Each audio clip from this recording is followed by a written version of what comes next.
gente volta. Ontem, no jogo entre São Paulo e Corinthians, no Morumbi, uma criança de 7 anos foi comemorar o gol do Corinthians e começou uma briga no estádio. Não sei se vocês viram essas imagens, vocês viram? Eu vi.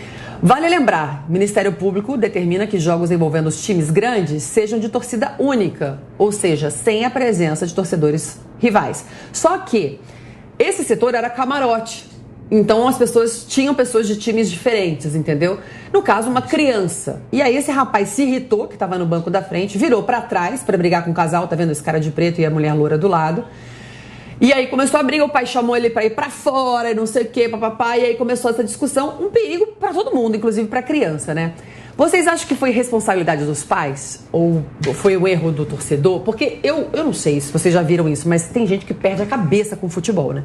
Vira outra pessoa, né? As pessoas acham que tem um salvo-conduto ali, uma liberdade para chegar no estádio e ali virar outra pessoa, né, Carla?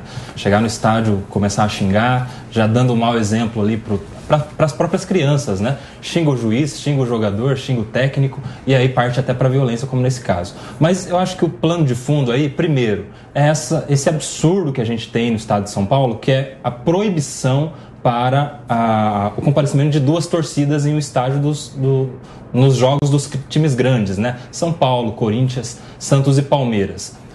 Primeiro, se isso já não tivesse valendo, se o torcedor corintiano pudesse ter ido ao estádio do São Paulo, ele teria uma área reservada para a torcida do Corinthians, para eles torcerem ali pelo seu time. E aí o que aconteceu nesse caso? Nós temos 3 irresponsabilidades. A primeira é dessa regra. A segunda é do pai, que eu acredito que, sabendo, uma vez que não é possível ter torcedor corintiano no estádio do São Paulo, levou o seu filho para aquele estádio. A criança não tem como você controlar. Se ela vê o ídolo dela, o jogador fazendo gol, ele vai gritar, ele vai demonstrar, ele vai manifestar ali a sua paixão. E o terceiro, eu acredito que o pior de todos, é esse torcedor são paulino que não teve a sensibilidade da paixão de uma criança e foi partir para a violência, para a agressão ali contra a criança e a família dela, né? O pior de todos merece uma punição exemplar, pedagógica, mas a gente tem que refletir primeiro a respeito dessas regras aí de limitação de torcida no estado de São Paulo. Mas, ô Nelson, toda regra é criada por algum problema, né? Tiveram tantas brigas com mortes que por isso que foi determinada essa lei de ter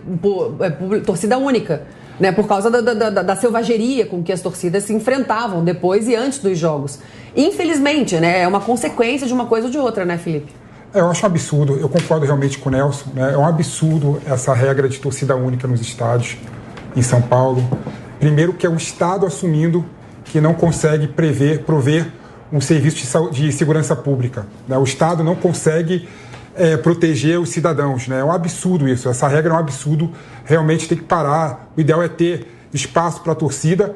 E em lugar de vândalo, em lugar de pessoas que cometem violência no estádio, é na cadeia, é na prisão. Não é impedir ele de assistir os jogos do time dele. A maior penalização que ele pode receber é essa. Não vai mais para o estádio. Na hora do jogo do seu time de futebol, você vai passar na delegacia e vai ter que dar teu RG na delegacia, mostrando que você está fora do estádio. Então, acho que essa regra que o estado de São Paulo tem é horrível, né? Não é uma regra moderna. A criança é menos culpada aí, né? E o que realmente causa completa revolta é a forma como esse São Paulino, o torcedor, lidou com o grito de uma criança. É um absurdo. Realmente é absurdo atrás de absurdo. Olha, eu concordo totalmente também com os dois, tanto com o Felipe como com o Nelson. Eu, não sei vocês aqui da mesa, eu sou pai de uma criança, de um menino, né? Sou pai de um casal, mas eu vou falar especialmente do meu menino, que é um menino que gosta muito de futebol, está muito encantado. A Carla também tem filho homem, né? Então, a gente, às vezes, tem essa vivência muito clara, né, de um menino novo que gosta muito de futebol e que tem essa ligação, especialmente com o pai, né? Culturalmente, é mais comum na nossa sociedade essa coisa de um menino estar com o pai, acompanhar o futebol, mas é uma coisa que é mais comum na nossa sociedade, né? Também não... Tava muito caladinha. Não tem limite com relação a isso. Parei aqui. Né? Mas é algo que é muito importante dentro da relação familiar e a gente gosta, gente quer levar o filho num estádio, acompanhar, comprar figurinha da Copa, né? Como a gente está nesse momento agora de troca-troca de figurinhas e tudo mais.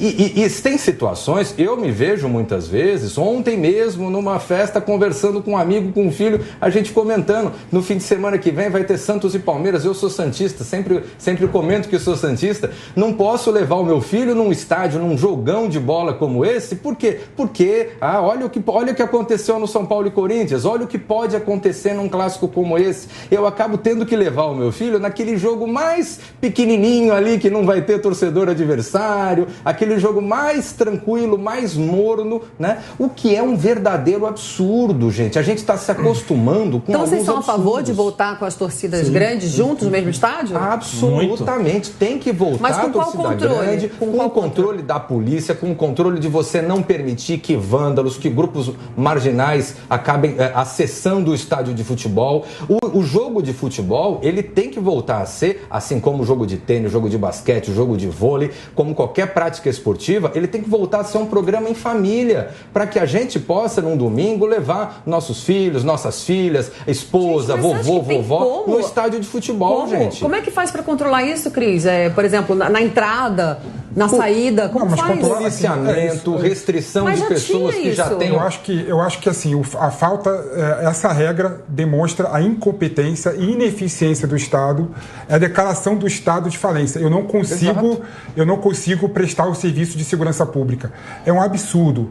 A Polícia Militar, o Estado tem que achar alguma forma de se articular e garantir a segurança dos cidadãos. Essa forma que está aí hoje em dia de separar a torcida, de não ter torcida, aliás, é um absurdo e tem que mudar realmente, não faz nenhum sentido hoje em dia. Eu acredito que a gente precisa pensar num modelo que envolva a participação dos times nas punições, né? A gente teve, por exemplo, recentemente, há alguns anos, uma final de Libertadores entre Boca e River, que foi transferida para a Europa, para o estádio do Real Madrid, justamente porque os torcedores não saberiam, deram ali sinais de que não saberiam torcer no dia da final, agredindo um ônibus do outro time, né, tacando pedras, enfim. Então, acredito que no estado de São Paulo, se isso começar a envolver também os clubes, com multas, com punições de jogos sem estádio, a gente sabe que as torcidas organizadas, né, são muito envolvidas com as diretorias dos clubes, eu acho que isso poderia começar a ser um caminho para a volta das torcidas de ambos os times nos estádios. Olha, Nelson, você falou uma coisa bastante interessante, né? Eu sou torcedor do Santos. O Santos, recentemente,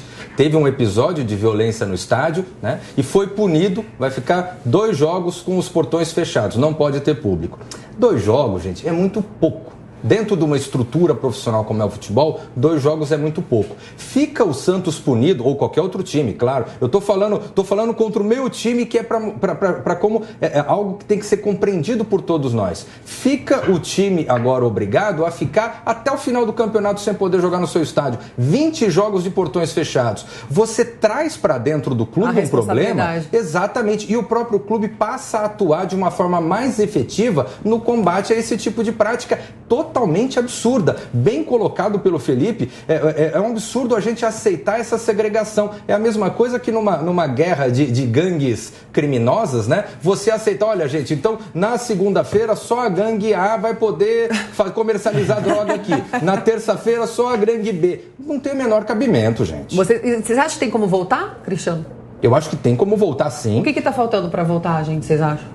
Iniciativa. Porque o assunto parou, né? Essa regra no estado de São Paulo. É uma iniciativa, porque isso veio em um momento oportuno. O Brasil todo é diferente. Isso veio em um momento oportuno depois de alguns atos de violência e depois ficou e ninguém mais se discutiu nisso e isso foi ficando e está aí até hoje. Eu acho que precisa Pietra, você tem time, Pietra? Não. Vasco da Gama.